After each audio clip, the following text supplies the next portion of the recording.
సోదరుడా, సోదరి, నీకు ఐశ్వర్యము కావాలా, జ్ఞానము కావాలా? మేలిమి బంగారాన్ని ఆశించక తెలివి నొందండి. జ్ఞానము ముత్యముల కన్నా శ్రేష్టమైనది. విలువగల సొత్తులేవీ దానితో సాటి కావు. ఐశ్వర్యము కంటే జ్ఞానము గొప్ప. జ్ఞానము లేని వారలారా, మీరెన్నాళ్లు జ్ఞానము లేనివారై ఉండగోరుతారు? అపహాసకులారా, మీరెన్నాళ్లు అపహాస్యం చేస్తూ ఆనందిస్తారు?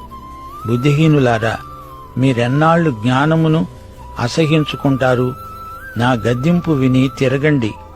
జ్ఞానము సంపాదించినవాడు ధన్యుడు, వివేచన కలిగినవాడు ధన్యుడు. వెండి సంపాదించటము కంటే జ్ఞానము సంపాదించడము మేలు. అపరంజి సంపాదించటము కంటే జ్ఞాన లాభము నొందటము మేలు. పగడముల కంటే అది ప్రియమైనది. నీ ఇష్టవస్తువులన్నీ దానితో సమానము కావు.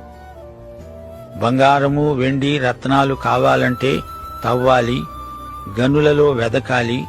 అది ఎంతో కష్టం. ఎంత శ్రమించినా అది దొరుకుతుందో దొరకదో.